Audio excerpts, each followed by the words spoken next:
Hey friends, it's your boy. I was recently watching a stream by a streamer that I enjoy, who interviewed an ex-Nazi who was basically groomed into this ideology as a minor by adults in a community. This person was bullied extensively and basically found community in this group of neo-Nazis. And when this streamer was talking to them about this experience, it really kind of spoke to me as someone who experienced this before. Now, I didn't go quite so far, but I used to be extremely conservative, and I didn't agree with those things because my axiomatic values matched what was being told to me. I agreed with it because of a lot of other reasons, none of them good reasons. And I didn't actually carry these convictions because deep down in my heart I believed it, but I certainly didn't do the kind of soul searching that would have been necessary to realize that at the time. So it occurred to me that I would love to make content related to these kinds of people who are coming over, who are finding themselves again, who are realizing that the alt-right is not for them, and this is not a community that is worth sacrificing their true values for. Because it's really, really easy to get caught up in this narrative that the alt-right spreads. I mean, I got caught up in it.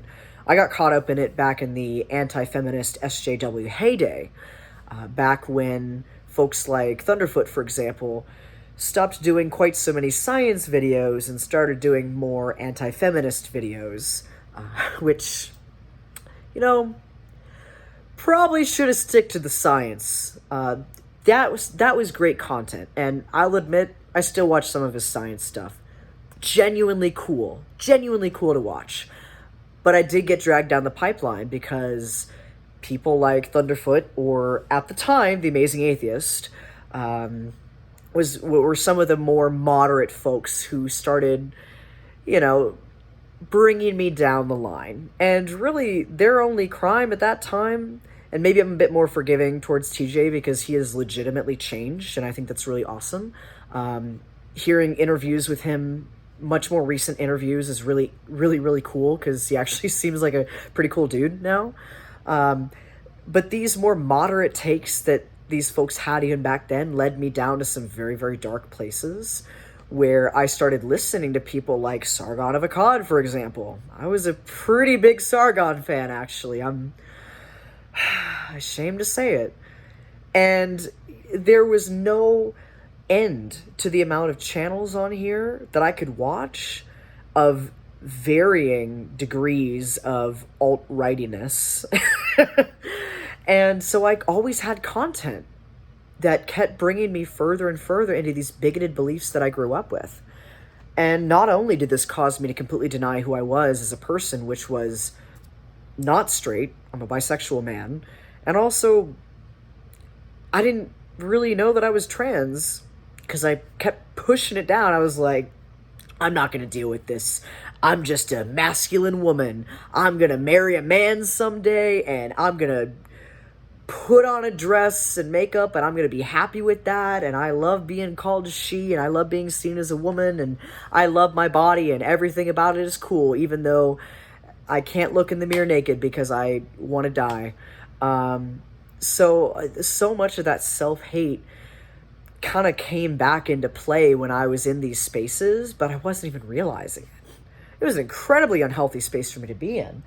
And knowing that there are other people out there who are dealing with this is so horrifying to me as someone with a great deal of empathy, especially for people who have been in the situation, because I've been there myself, that if there's anything that I can do, not that I have a platform, I mean, I've got 9 subscribers, for God's sake, but if there's anything that I can do, whether that's talking to people like this or just engaging with this kind of rehabilitation, then I'm happy to do it. I am of the opinion that I will always stand against people who believe these things, but I think there's fundamentally a difference between people who believe these things and would stand by it even if that community was taken from them, and people who believe these things because it gives them a sense of belonging. It gives them a sense of community. And I think there's a very big difference there. And if we can get down to the actual values of some of these folks, we'd find that a lot of this is just based on fear and propaganda that they were fed. Similar to getting into a religious cult. You start believing things that aren't true because your family is telling it to you. These people who have taken you in off the street during a difficult point in your life. Whether that's Jehovah's Witnesses or whether that's Scientologists, it doesn't matter. It's all the same idea. It's just some of these groups are secular and some of them are religious. When you really get down to it, the fear doctrine that's pushed by the alt-right isn't all that different from a religion to begin with. And that does make me a little bit a little bit peeved when people compare leftists who are theists to, you know, alt-right folks who are theists. That grinds my gears just a little bit, but we're not going to go into that. You know, there's a reason things like Proclamation 127 exist. And it's not just for show. Anyways, I'm going to wrap that up before I say some weird, crazy, off-the-wall stuff, because this is almost 7 minutes long, and usually after the 7-minute mark, I get a little bit loopy. I don't know why, that's just how it works. Maybe I'll do edited content in the future. I think that'd be awesome. I love film and audio editing and all that kind of jazz, so I think it'd be really cool. Anyways, y'all have a good one. Don't drop down the alt-right rabbit hole, the pipeline, the roller coaster, and be good to each other. Have a good one.